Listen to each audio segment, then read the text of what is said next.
Hi, good evening, everyone. Thank you for joining today's class. So welcome to class 10. So we have already completed 9 classes. In between, we had 1 week of break. So almost we have completed 11 weeks of this semester, and now we are in the 12th week. So today is the 11th week, that is class 10. So today we are going to discuss not much. We'll have a short class today about discussing various aspects. What you have learned over this past 9 weeks is what we are going to learn today. And also I request students who have some issues with respect to Canvas or with respect to some of the assignments which you had submitted, you wanted some feedback, or about the team details, some of the additions we are supposed to do. I request all the students to stay back after the class. Okay, so you can see something on the screen, right? Any idea what do you think is this? You can put it on the chat window. What do you think is the one slide which I put on the screen now? Oh, your slides. You had submitted only one slide, right?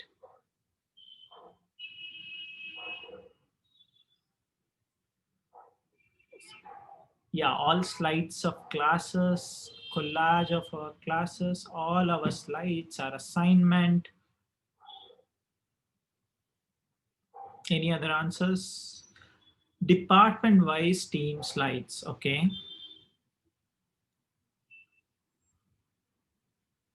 Our assignment, collage of a slide, one slide assignment of all. Okay, fine. So in PPT, there's an option where you can look it as one full screen. In my system, I was able to see. So these are your efforts which you have put over the weeks, and you have put everything in one single slide. So I took all of them, totally around 79 teams have submitted, and that I have put it as one single slide for all of you to look at it. And immediately after the class, I'll publish these slides. You can go on Canvas and check all these things. And tomorrow I'll be also sharing the slides with all your your HODs of all the departments for them to see this.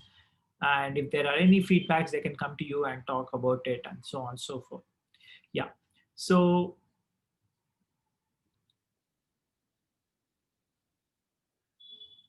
we have a special class for you guys. Next class, that is next Wednesday, we don't have any class because you guys would have finished your internal examination CIE 2 and you want to relax for that day. So next day evening we don't have, but we have a special class for you guys. So we have got one amazing speaker. As you can see on the slide, you can see that speaker who will be joining us. He's really one of the inspiring speaker. So please join us on that, and we'll be having, because this webinar is open for even students from other semesters and classes. So we'll be having it on Saturday, that is 5th December at 5 p.m. So all of you make sure that you join this class, and it will be a separate WebEx link, which I'll be sharing on the Canvas, as well as I'll be sharing on your Telegram group. So this is for your information. And all class representatives, you are requested to inform your classmates. I'll also share this on the slide, on the Canvas, as well as on Telegram, so that you are keeping posted about it. However, I'll also make a link of WebEx and share it with you so that maximum number of participants can participate in this. So this is a special lecture for you guys to understand intrapreneurship, that is entrepreneurship within a company. How do people work, and what are the concepts, or how is it promoted in companies, is what we are going to discuss. Okay, any doubts on these things? So next Wednesday, we don't have class. Instead of that, we have on Saturday. It's very quick class of around an hour or so. So it's more like to get you inspired about intrapreneurship. Yeah, this is kind of part of IFE class. So you join this because Wednesday we don't have. It's just that you need not actively you won't have much of things. You have to just listen to this experts, ask questions and things like that. Okay, so what is that we are going to learn today? Today we are going to summarize all our steps. I used to tell that in 2 minutes, but we'll spend a really good amount of time to understand if you have understood all the steps in the class, and if there are any questions, what are a few things beyond the steps which we discussed in the last class. And also we'll also see some little bit of additional things, new concepts which are very, very minor things which you have to know as being an entrepreneur. So quiz time for you guys, poll time. So you just I want you to put on chat window, in disciplined entrepreneurship, how many steps do we have? It's on your slide, so just wanted to know that if you know about it. Okay, I see many of you are putting 24. That's awesome. So any other different answer I'm seeing? Okay, great. So all of you are telling 24, so majority wins. So you are right. All of you are telling 24. We have 24 steps. 23 plus 1, there is one person who's telling 23 plus 1, which is good. So 24 is the answer. So disciplined entrepreneurship is something we go ahead with a word known as sustainability. Now, if you're talking about sustainability, we will ensure that the word sustainability is also part of your dictionary. Why is that? Because you start your company, 1 year you'll work, beyond 1 year also you should be able to take your company forward. That's why we have something known as disciplined entrepreneurship, a sustainable oriented innovation model. Okay, so what is this? So you know how many themes do we have in disciplined entrepreneurship, if you remember? Any idea? Do you remember how many themes do we have? Okay, somebody's saying 6, somebody's saying 79. Oh wow, I'm not sure what was 79 answer for number of steps or number of themes. Yeah, so number of themes we have in disciplined entrepreneurship is 6. So these 6 themes are divided into different steps, that is 24 steps. So your 6 themes, what does those 6 themes include is: who is your customer? What can you do for your customer? How does your customer acquire your product? How do you make money off your product? How do you design and build your product? How do you scale your business and make it sustainable? This is what are 6 themes. So once you're well versed with these 6 themes, it's very easy for you to go ahead and take your company forward. So if you see each of the color in this diagram, you have blue, again kind of maroon, and then green, purple, orange, so gray. So all these are 6 different themes, and they are divided into 24 steps. So what are these 24 steps? We'll see. But MIT's Bill Olet, Disciplined Entrepreneurship, what he said is, this disciplined entrepreneurship provides steps to an economically sustainable business, which means that it will be longer time sustainable. But what about social and environmental sustainability? So you should also see it's not economically sustainable is what we are trying to see in this discipline entrepreneurship. What if you want to make it even social and environmental, which means that it has some societal impact. Also, second thing is it is environmental friendly or green design, green revolution, what we are trying to talk. Will it also cover in this discipline entrepreneurship is what we'll check today in a couple of slides. But main important thing every time and again we are looking at is one single thing, which is known as sustainability. So what exactly is sustainability is what we are trying to understand in this class. So sustainability is our sustainable oriented institution, innovation. So there are multiple definitions of sustainability. At this point of time, sustainability is an emergent property of a system as activities within the system balance each other, allowing the system to survive and thrive indefinitely, which means that even beyond your regular company work, it should become sustainable for certain period of time. That period of time will be indefinite, which means that today you're starting some company, it should go on till end. That's what is sustainable model. So if you see, economic sustainability is disciplined entrepreneurship, but if you had little bit of additional things, that will become social as well as environmental sustainability model. For example, if you're working on something on food related, healthcare related, I see a lot of healthcare projects each one of you are trying to do. And if you're working on something for education, income, water, gender equality, social equity, energy, jobs, like many of the electrical students are working on energy, land use change, climate change, fresh water. We also saw that there was very recently we had climate change hackathon. ozone depletion, chemical pollution, ocean acidification, nitrogen and phosphorus cycles, freshwater use. So all these things, if you combine together with whatever economical sustainability you have learned over 24 steps, we have told you how to you can make money, how you can become a big entrepreneur, startup with a lot of investments and money. But if you add little bit essence in all those terms which I told you just before, is it becomes something socially sustainable as well as sustainable boundary conditions. So with the disciplined entrepreneurship. But one thing you should understand that many of them fail because of building sustainable oriented business. Why do they fail? Is because you telling the customer what they want rather than understanding what they want. You are just telling this is what you want, and they'll say no, I don't want. I've given you multiple examples in over the class that you shouldn't build a product which nobody wants. Build a product which somebody wants and they say that they want. It's not that you saying that they want. You go to a poor person and say that you want so and so, but he may say no, I'm used to this, so I'm liking whatever system I'm in and I'm liking the way how I'm there. So that's not the way to address the problem. So you're telling customer what they want is not okay. Addressing a pool of customers too small, too poor to scale for system impact. So any idea where we actually decide that you are addressing the right any step you remember? You can put on the chat window. Do you remember any step where we say, is it too small customer base or too big? Which step do you think about it?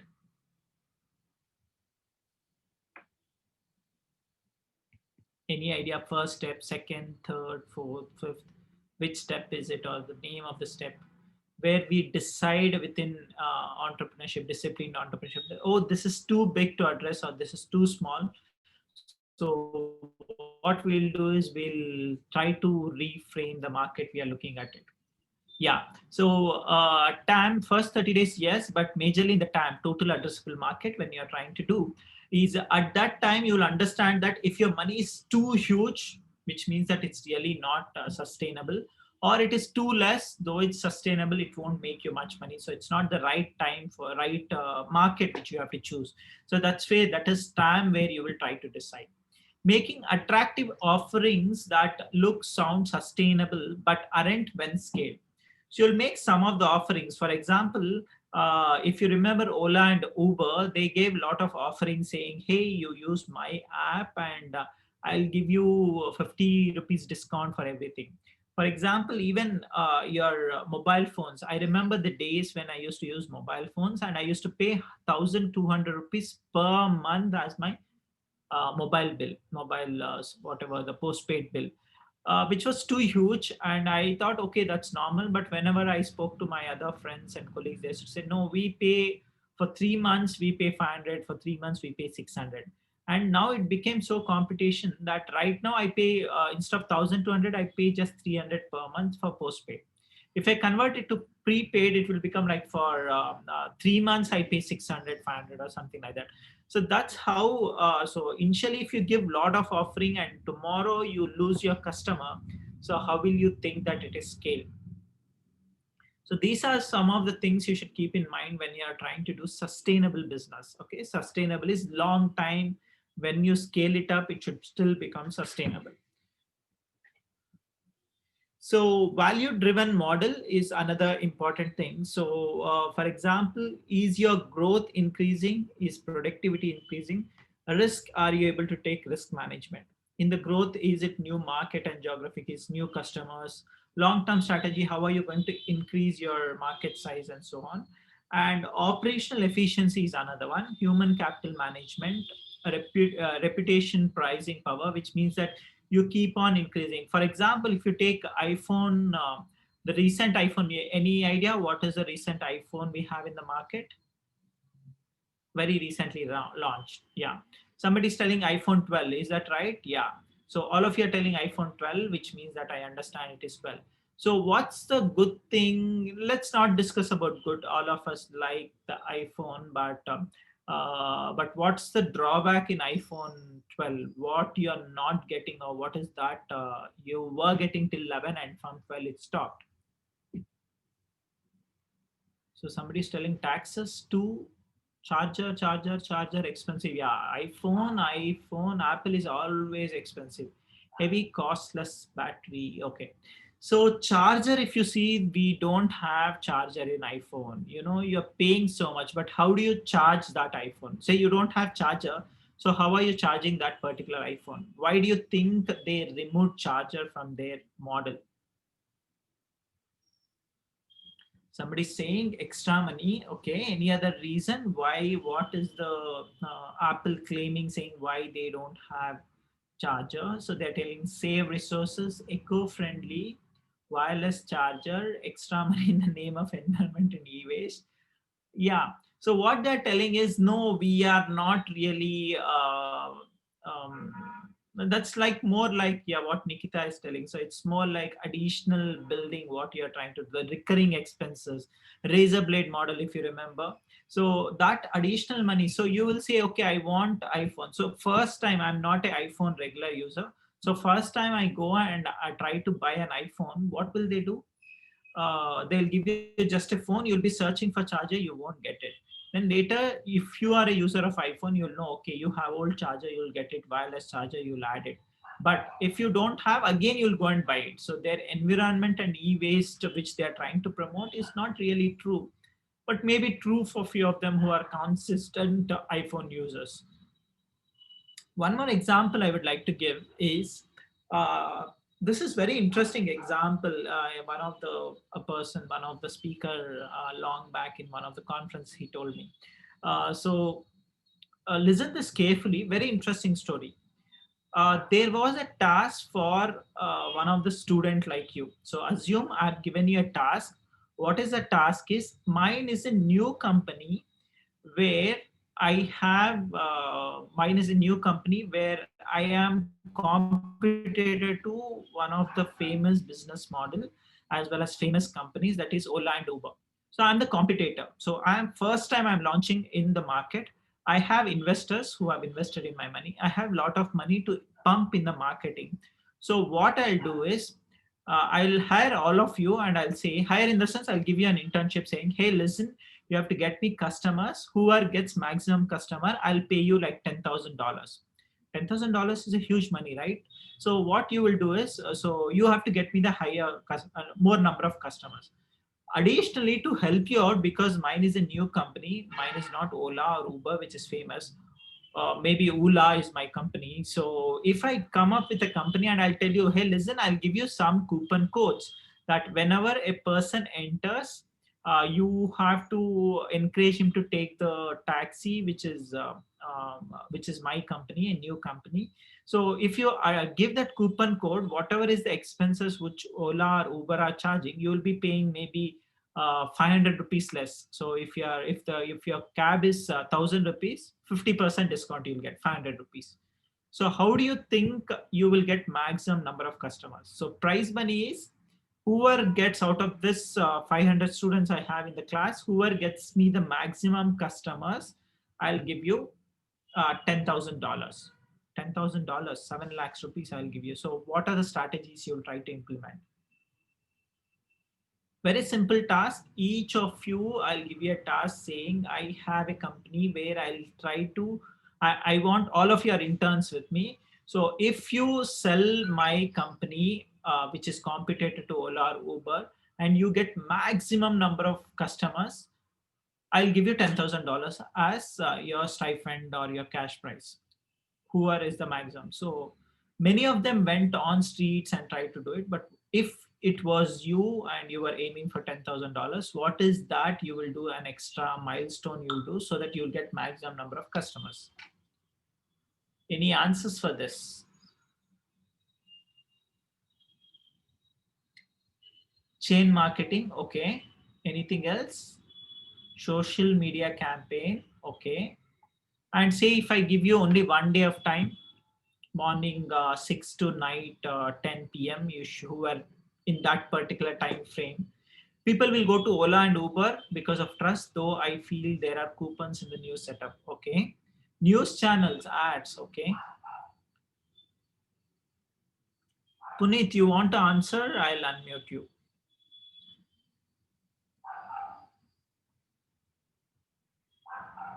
Okay, somebody wanted to raise the hand.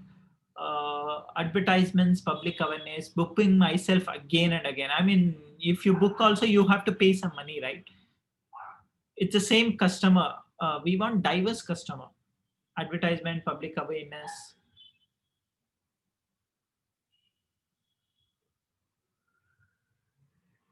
Banners along with public awareness. Good reviews on the sites, endorsements by celebrities. Okay. Think about if it was you, what would you would have done if it was you? Spread it among the people I know already first. Reward centered campaign. Okay. I'm getting a lot of complicated words. Target the potential customer, give free coupon code starting and slowly increase amount, give free coupon to new people. Yeah. But you have only maybe 12 hours of time or 15 hours of time. Within that, you should get maximum customer. So all this strategy, all of you will do. But what is a unique strategy one of the person employed? It was totally impressive the way the answer was done. Free first ride, okay. So you don't have liberty to give free first ride. The first ride is not free. I'll give you 50% discount. You give for 100 people, I'll give all 50% discount. I would ride and share out my expenses, experience. Okay, so I'll give you a clue. Where do you see more number of taxis in any place, in any city? Okay, somebody staying airport, stations, markets. Okay, so allied customers you get is in airport. So what this person did was, oh, hospital, you see number of cabs more, bus and railway station. Okay. So let's assume that one of the person, it was a girl student. So she went there to the airport. She stood near the entrance of airport. She said that, sir, we are a new company. We are competitors for Ola and Uber. We'll give you a free ride. It is authenticated. All our customers are authenticated. You have to just book this cab. I'll book it for you, and you take this coupon. You will be spending 1,500, but you are only spending 750 rupees to reach your home. Please do this. And she was the one who actually got highest, and she got the $10,000 also. So it's just that very simple things we miss out and we try to do it. So that's the faster way of acquisition of a customer. Yeah, it's really smart work what she did. If it was not in because if you go to bus and railway station, the amount of people who are using cabs, you also have auto people, you also have somebody who come in personal vehicle and things like that. Instead of that, airport is something where most of us, either you take the Vayu Vajra or you take taxi. In that taxi, people are really high, more number of people, because they want to reach faster, they want to reach the maximum outside their place and so on and so forth. So keep this in mind. One more thing we understood is the 50% coupon which was offered is your cost of customer acquisition. So you're spending 50% of their money. So that is your cost of customer acquisition. So we were talking about all those terms. I hope you can correlate with this example. So sustainability is not an activity that necessarily has a net cost. So this is one more thing you have to remember. So think about a value which you're trying to create. You should also think of all your customers, all your stakeholders. It's not just one of your customers, all the stakeholders involved, and competitive advantage is also important. Fine. Now it's the time we revise all our 24 steps, and we will go back to our first class and then end to our ninth class, which happened in last week. So before you start your first thing we have to keep in your mind is that protect the natural environment, because we want to make it sustainable. If you don't think in that direction, and if you're spoiling the natural environment, then now people may not stop. After you grow bigger and bigger, when you scale, then people will shoot you down. So you should be very careful. Create a healthier, safer living environment for people. Allow buyers to send a viable message about their own values. Reduce risk for our customers or end users. What is the impact on cost for you and your customers? So these are few things which we'll think before we start. What is the first step? Market segmentation. you try to segment into different kinds of market, preferably 6 to 12. Many of you have done 3, 4, 5, 6 and all. And which is the best market, which is the best segment, in that you have to select and you have to start with that. So this market segment, you have to do a lot of research. You have to observe and see which is the best place, best market we can target first, and then slowly creep into other market. So who is willing to pay for sustainability and why is what you think. Is your customer, stakeholders, who is your community? Are they willing to pay? If they're paying, how big is the paycheck, and so on and so forth. What is the second step? In those market 5 to 6 or 6 to 12 markets which you have segmented, in that one market where you need very focus and attention and is a critical area of attack, which means that it's the place directly you can go and attack and you can get your customers very faster and easier way, that is known as your beachhead market. So I was impressed in the other class which I'm teaching there, people were debating about beachhead market and other things, which was really good that there is some impact about this course.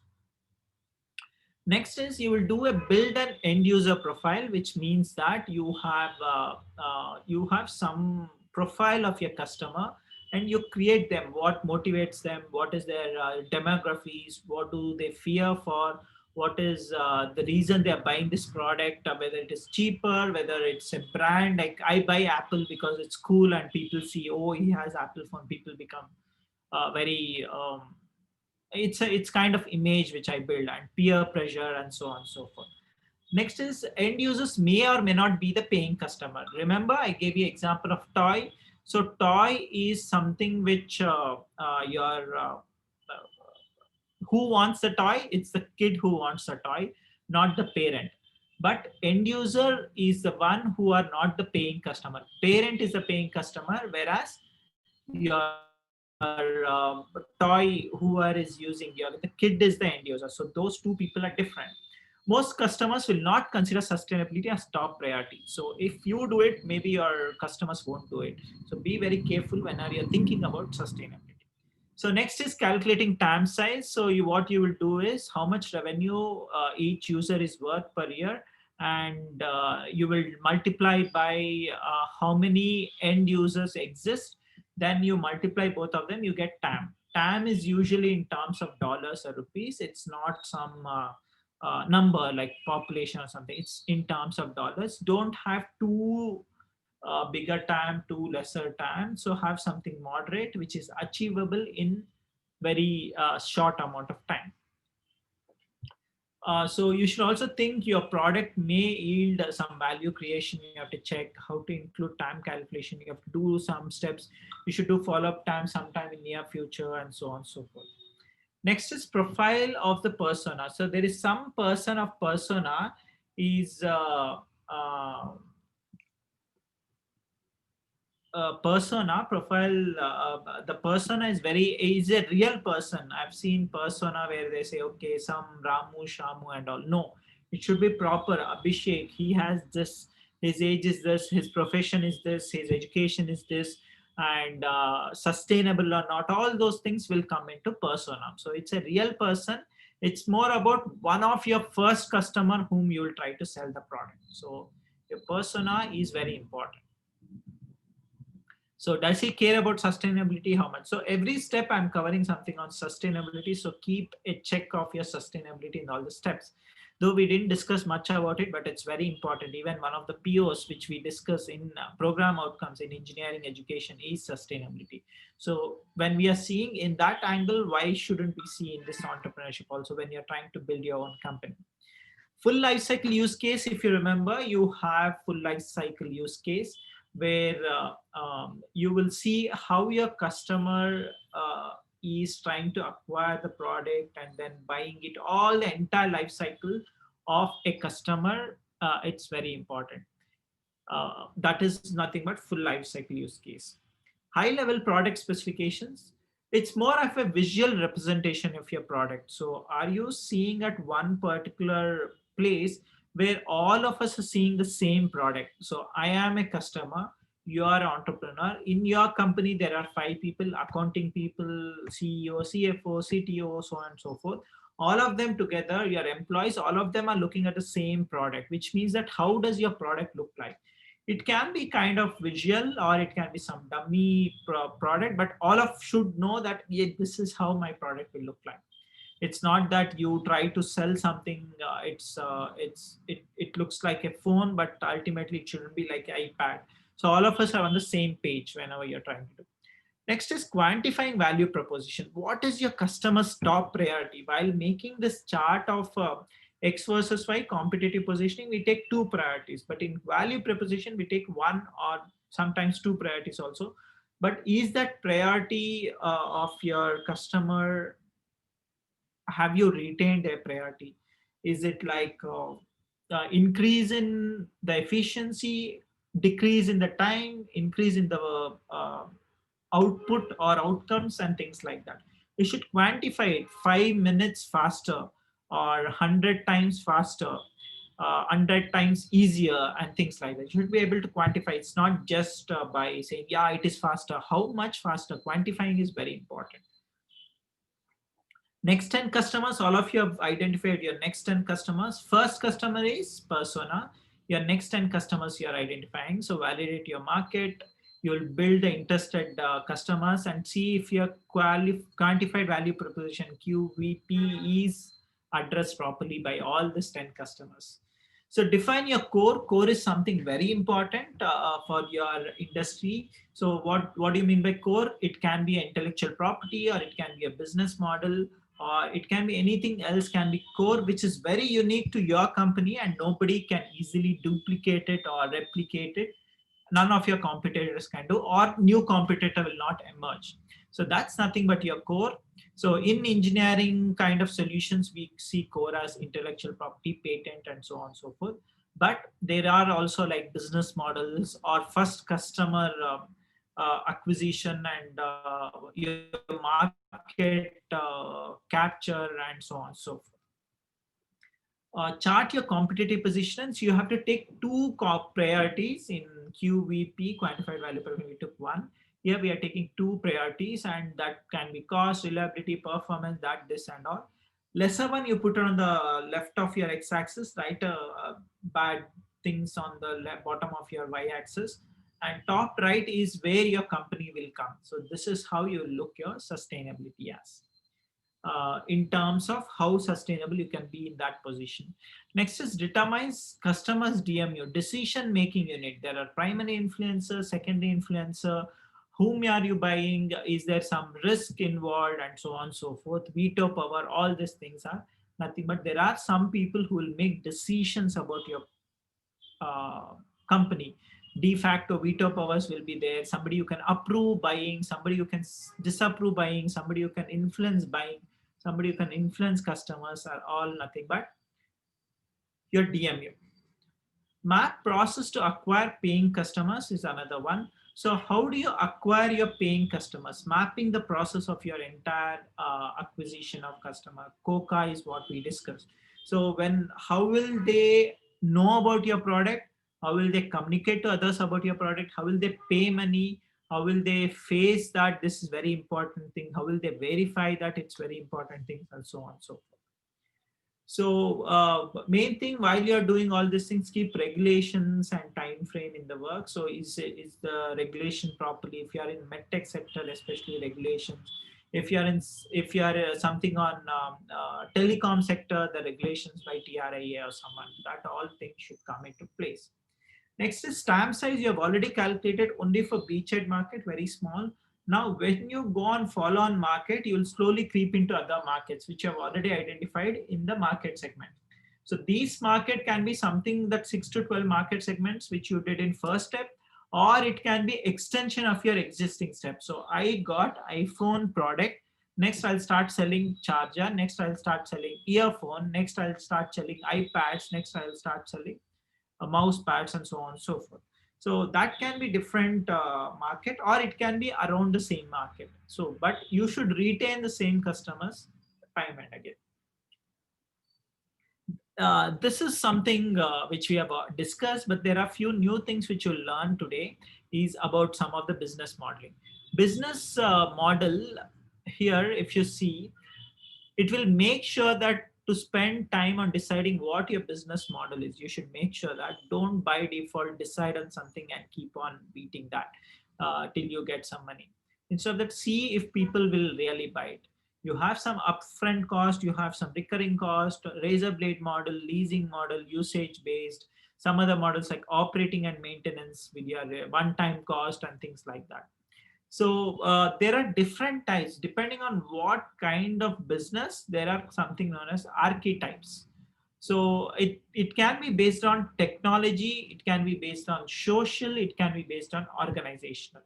So if you see in technology, there are something related to energy efficiency, waste value from waste and substitute. These are some of the examples which is there in the bottom of your slides. Some of the examples how you can design your business models.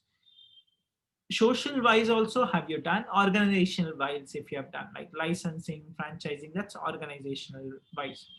So think about it if you want to revise your business model when you try to actually do your real business. Okay. So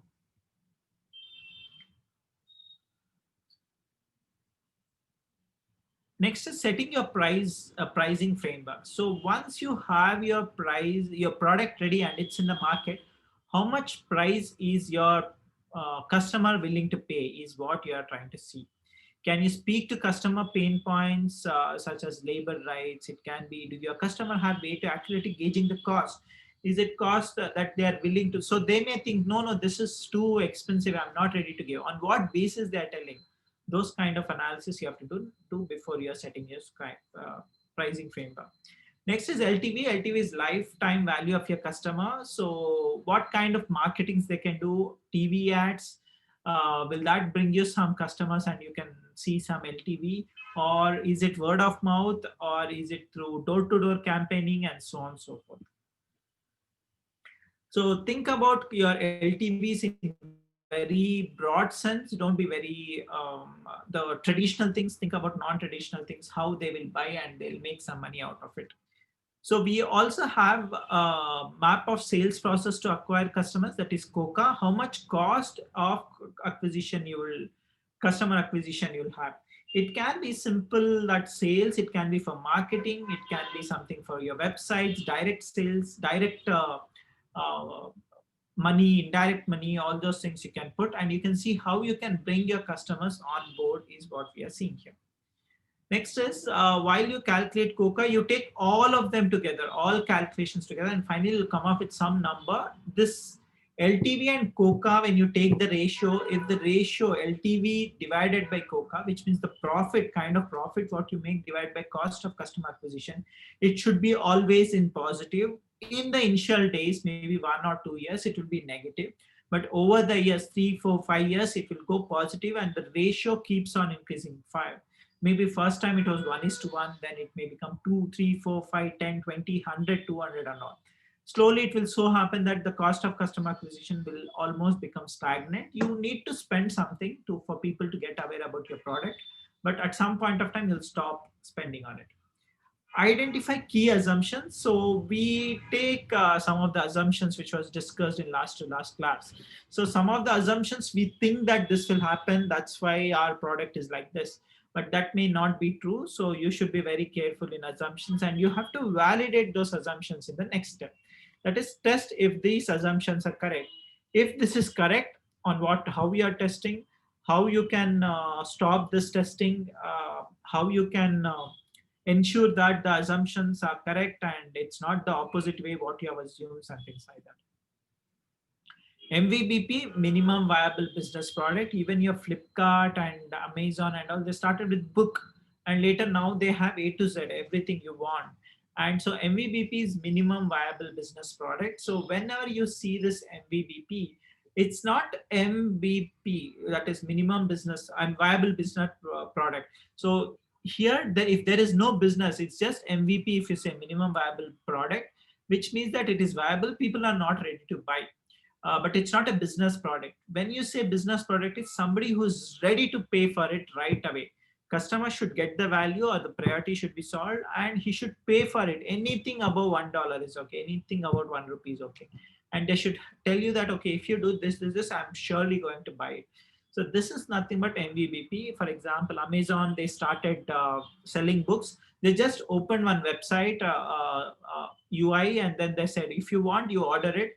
They saw the order immediately. They went to the bookstore, bought it at lesser price and more price than what they are selling on the website, and then shipped them. But they got to know that if you do something like this, it will definitely work. Okay. Show that the dogs will eat the dog food. You remember the story of dog which we discussed. So you do everything, you do lot of efforts in your company, you make it public, you invest in the plant, and finally you'll have a big plant and production, crores of rupees you have invested. And once you take the dog food and put it in the dog will say, yuck, I don't really like this food, so I don't want this food. So you go ahead and I don't like this, I don't want. So don't assume that whatever you're doing, people will like it. You have to validate it. So what you are supposed to do is, instead of investing a larger place, just invest little bit, see if dog will eat the dog food. And if they say no, then you see what is that is missing. So the last one is product plan. So this is where we think about how you will make your roadmap for your next 10 years, next 5 years, scaling your business. What are the new offerings you will bring? What are the new products you will bring? What are the new features you will add? What are the additional things you will give it to your customer is what you will try to do. Okay. So this is what is a summary of disciplined entrepreneurship, apart from what is beyond 30 days, which we discussed in the last class. So market segmentation, step one, beachhead market, end user profile, beachhead TAM size, persona, life cycle use case, high level specifications, quantifying value proposition.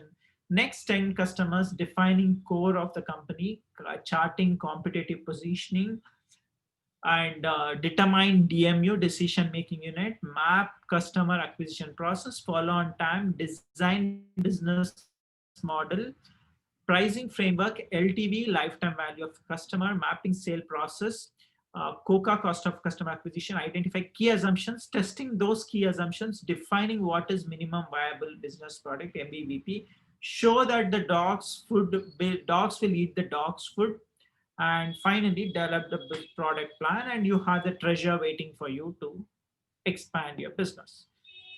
Fine.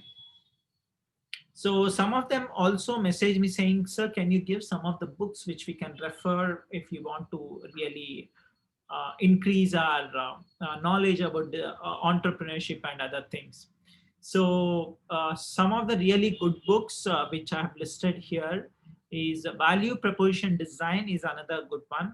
I have not read it completely, but it's a nice book to go. That's what I get to know. And another one is Art of the Start 2.0, how the business was there before the actual entrepreneurship startup world came, by Kawasaki. You can check that. Startups Owner Manual is another one. Steve Blank is god of entrepreneurship. So you just Google Steve Blank, you'll get a lot of materials and things like that, which will give you.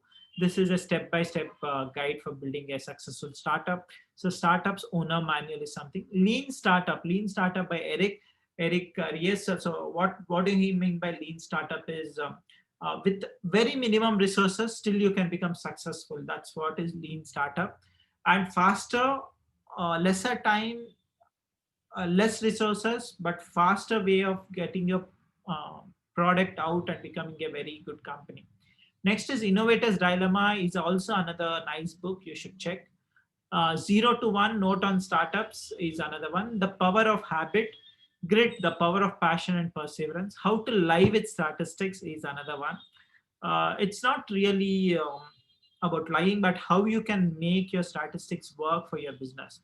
Next is Founder's Dilemma. Innovator's Dilemma is another one. Founder's Dilemma. Innovator's Dilemma is someone who wants to start a startup. Founders is specific for a CEO, CTO, or somebody who have found a company for them. Ego is the enemy. So how will you fight to master our greatest opponents is another one. So H factor of the personality, what is that H factor required?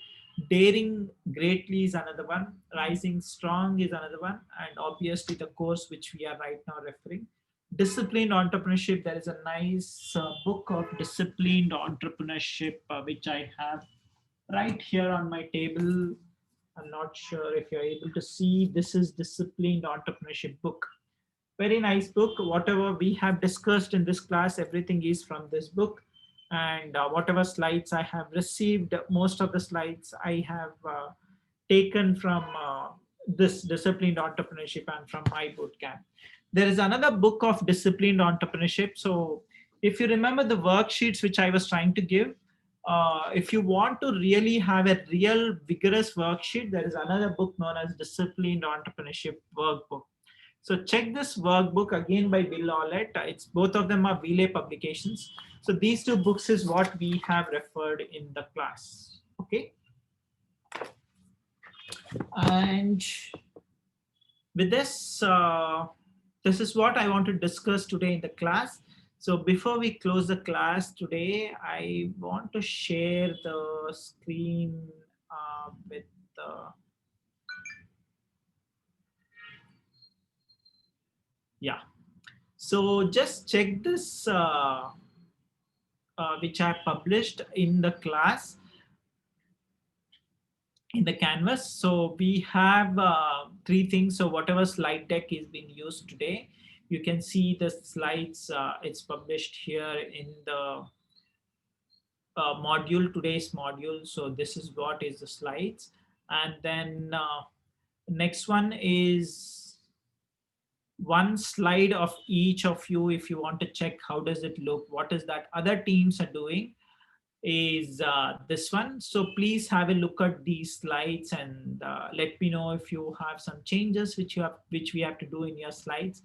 I have formatted accordingly such that I haven't removed any data, but formatted so that it fits in the slides what we are trying to see. If you want any changes, please stay back and we will do those changes. And the last thing which I've uploaded already is your team assignments. Take your own time. We have time till December 5th. I know you're busy with your exams, but this was already given on the first or second day of your class, saying you will keep on working on this disciplined entrepreneurship canvas. So the rubrics is just for 5 marks so that you get to know. And if you see the template, I've already posted one of the sample for you to see what is that you have to fill. Template is very easy. It's now that we have completed all the steps, you should be able to fill this very easily. Even if not, also just if you're not sure what value you have to fill, just put the approximate value. In that way, you can understand, yes, this is something which I can work on. So just see this. All your, it's more like all your steps which you have already performed is in this one. And if you have seen the example which I posted on Telegram as well as in Canvas, that's very simple. You can use the similar kind of examples, similar kind of values for your startup also. So put your product name and put is the date, what you're trying to do, and put all these values. It's just that one word or maximum one sentence what you're trying to do. So when I see this, I get to know what your company is as an investor. That's what we are trying to see. And the last one, yeah, this is what I wanted to discuss. And whenever I'm evaluating your canvas, it's for 3 marks I'll be giving if you have filled all the data correctly in the canvas in that Excel. And you have also, it is concurrence with the previous assignments what you have submitted. If it is not, then your marks will reduce, and if there is no submission, it's 0. And submission as per template. So whatever template we have given, all of you are using the same thing. If you're uploading the same thing, you get 1 marks. And if you're submitting on time, that is 5th is not this Saturday, not the next Wednesday, but it is next Saturday. So next Monday, Tuesday, Wednesday, you have exams. After that, you still have 3 more days. So, but if you have already worked on, I know many teams have asked me saying they had some doubts. So they can upload right away and we can start evaluating it as soon as you're done with submission. And if you have given late, then there is no marks for this. Okay, 1 marks will be reduced. Okay, so now it's the time for you to spend on if you have any questions to me before we close the session. And I want all of you to, I want all the CRs, class representative, to please stay back. And